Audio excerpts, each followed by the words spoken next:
Hello student, welcome back to my channel learn with Sakshi. Student, I hope आप सभी बहुत अच्छे होंगे। आज हम कंटिन्यू करेंगे एक्सरसाइज 5.2। चैप्टर का नाम है अर्थमेटिक प्रोग्रेशन, जिसको स्टूडेंट हम एपी भी बोलते हैं। हम ऑलरेडी प्रीवियस वीडियो में क्वेश्चन नंबर 12 तक कर चुके हैं। आज हम करेंगे इसका क्वेश्चन नंबर 13। तो स्टूडेंट, हमारे पास क्वेश्चन नंबर 13 क्या दे रखा है। क्वेश्चन पे ध्यान दो। How many 3 digit numbers are divisible by 7। बोल रहा है कि ऐसे कितने 3 डिजिट वाले नंबर होंगे, ठीक है, जो 7 से डिविजिबल हो जाएंगे। तो स्टूडेंट, सबसे पहले 3 डिजिट वाला नंबर होता क्या है। सबसे पहला हमारे पास 3 डिजिट वाला नंबर होता है 100। कौन सा होता है? 100 होता है। फिर लास्ट 3 डिजिट वाला नंबर कौन सा होता है हमारे पास पूरी काउंटिंग में? 999 लास्ट ये होता है, ठीक है, क्योंकि जब 1000 आ जाएगा तब तो 4 डिजिट हो जाएंगे, है ना। और अगर 99 होगा तो 2 डिजिट होंगे। तो इस वजह से हम 100 क्या है, हमारा पहला 3 डिजिट नंबर है। अब स्टूडेंट, हमें ना पहले क्या करना है ना, ये जो जितने भी है ना, इसके बीच में जो नंबर होंगे ना, जो 7 से डिविजिबल हो जाएंगे ना, वो नंबर फाइंड करने हैं, ठीक है, इनके बीच में। तो स्टूडेंट, अब क्या हो रहा है, जैसे ये 100 है, ठीक है, ये 7 से डिविजिबल नहीं होता है। आप चाहे डिवाइड करके देख लेना। हमें क्या करना है, सबसे पहले पहला 3 डिजिट नंबर फाइंड करना है जो 7 से डिविजिबल हो जाए। पहला नंबर अगर हमारे पास आ जाएगा तो इसी तरह से फिर हम लास्ट नंबर भी फाइंड कर लेंगे और फिर हम बना लेंगे एपी। और एपी बनाने के बाद हम इजी से बता सकते हैं कि कितने ऐसे नंबर होंगे जो 7 से डिविजिबल हो जाएंगे, ठीक है। तो आई होप आपको क्वेश्चन क्लियर हो गया है। तो करते हैं अब इसको सॉल्व, ठीक है, सॉल्यूशन करेंगे स्टूडेंट। अब यहाँ पे स्टूडेंट 100 तो 7 से डिवाइड नहीं होता है। जैसे हमारे पास जो नंबर 7 का मल्टीपल होगा ना स्टूडेंट, वो 7 से डिवाइड भी हो जाएगा, ठीक है। जैसे यहाँ पे एक एग्जांपल दे देती हूँ मैं आपको। जैसे 2 2 ज़ा 4 होता है, ठीक है। ये 2 क्या है? 2 का मल्टीपल है, ठीक है। तो इस वजह से ये 2 जो है ना, ये 2 से डिवाइड भी हो जाएगा, ठीक है। तो इसी तरह से यहाँ पे मैं लिख देती हूँ 7 के टेबल में। जैसे 14 7 ज़ा होता है 98। कितना होता है? 98। और ये नंबर कैसा है? 2 डिजिट वाला नंबर है, तो मैं इसको नहीं चूज कर सकती, ठीक है। अब 15 7 ज़ा कितना होता है स्टूडेंट? 105। 15 7 ज़ा होता है 105, ठीक है। 16 नेक्स्ट 7 का जो मल्टीपल होगा, ठीक है, वो कितना होगा हमारा? 112। कितना होगा? 112। अब स्टूडेंट, यहाँ पे ना पहला 3 डिजिट नंबर कौन सा आया हमारा 7 का मल्टीपल? 105। मतलब 100 के बाद जो पहला हमारे पास नंबर आया वो कितना आया? 105, जो कि 7 का मल्टीपल है और 7 से डिवाइड भी हो जाएगा। जो 7 का मल्टीपल होगा वो 7 से डिवाइड भी हो जाएगा। इतना सा क्लियर हो गया। इसका मतलब जो हमारी एपी की पहली टर्म होगी ना, वो कितनी होगी? 105 होगी। इसी तरह से स्टूडेंट, अब हम इसमें 7 7 ऐड करते जाएंगे तो हमारे पास एपी की सारी नेक्स्ट टर्म आ जाएंगी, ठीक है। या फिर आपको नेक्स्ट वाले जो मल्टीपल हैं 7 के, वो लिख सकते हो। जैसे 16 7 जा कितना होता है? 112 होता है, तो नेक्स्ट जो होगी हमारी टर्म वो 112 होगी। इसी तरह से 17 7 जा करेंगे तो वो कितनी होगी? वैसे वैसे करके हम टर्म्स लिखेंगे, ठीक है। नेक्स्ट जो है 17 7 जा कितना होता है? 119। ये भी 7 का मल्टीपल है, ठीक है। कितना है हमारे पास? 119 आया। इसका मतलब हमारी नेक्स्ट टर्म जो होगी वो कितनी होगी? 119 होगी। इस तरह से अप टू सोन सोन सोन। अब हमें लास्ट टर्म फाइंड करनी है स्टूडेंट। तो एपी की लास्ट टर्म हम कैसे फाइंड करेंगे? जैसे ये हमारे पास लास्ट जो 3 डिजिट वाला नंबर है वो कितना है? 999, ठीक है। 7 से डिवाइड करके देखते हैं क्या ये 7 से डिवाइड होता है या नहीं होता है, ठीक है। तो 7 से डिवाइड करेंगे तो सबसे पहले हम इसको 7 1 ज़ा 7 हो जाएगा, तो यहाँ पे आ जाएगा, माइनस कर लेंगे 299, ठीक है।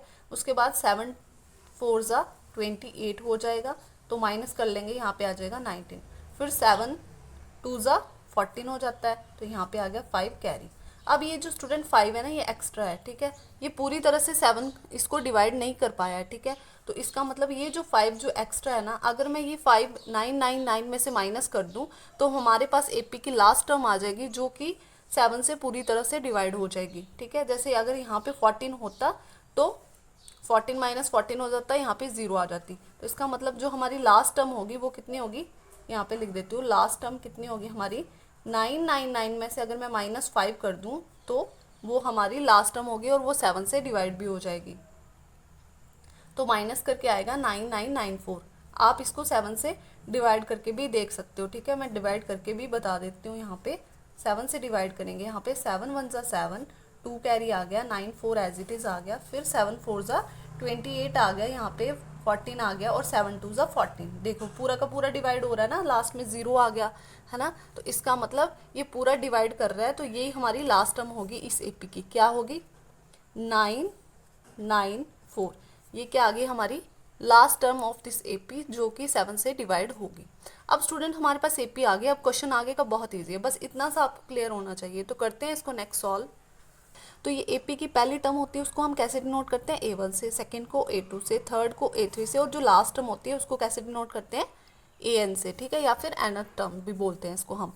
तो यहाँ पे आ जाएगा, हमें पता है हमें यहाँ पे क्या फाइंड करना है कि इस एपी में कितनी टर्म्स हैं ऐसी जो 7 से डिवाइड हो जाएंगी। ये भी 7 से डिवाइड होती है, ये भी होती है, ये भी होती है, इसके आगे भी बीच में कोई टर्म्स होंगी जो 7 से डिवाइड हो जाएंगी, है ना।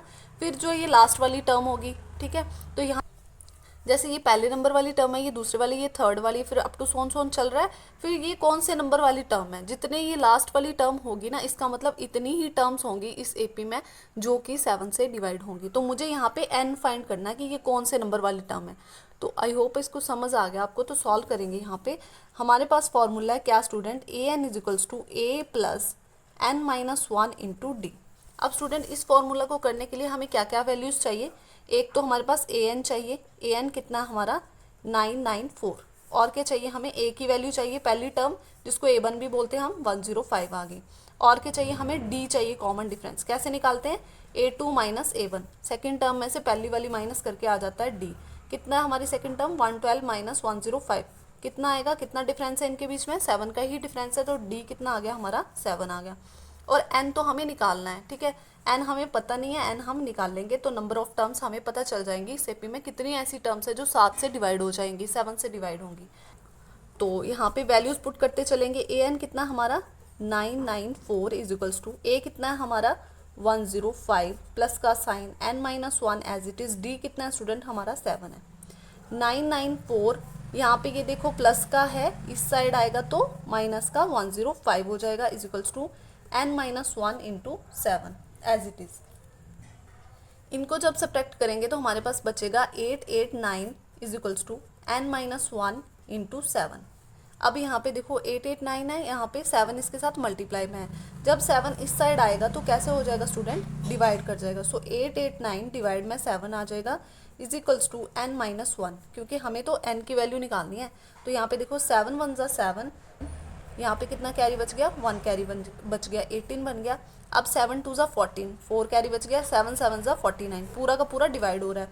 तो यहाँ पे आ गया हमारे पास 127, यहाँ पे आ गया हमारे पास 127 इज इक्वल्स टू n-1। मुझे n की वैल्यू निकालनी है, माइनस का 1 है, इस साइड आएगा तो प्लस का 1 हो जाएगा। तो यहाँ पे आ जाएगा 127 plus 1 is equals to n। n की वैल्यू कितनी आ गई student? 128 is equals to n। इसका मतलब जो हमारी एपी है उसमें टोटल कितनी टर्म्स है? 128 टर्म्स है। इसका मतलब स्टूडेंट ये जो हमारी एपी है इसमें टोटल कितने ऐसे नंबर है जो 7 से डिवाइड हो जाएंगे? 128 नंबर ऐसे हैं जो 7 से डिवाइड हो जाएंगे, ठीक है। तो आई होप आपको क्लियर हो गया कि इस एपी में ऐसे कितने नंबर्स हैं? 128 नंबर्स है। तो यहाँ पे हमारा आंसर क्या आ गया? 128 नंबर्स, ये हमारा आंसर है। बस इतना सा ही फाइंड करना था स्टूडेंट।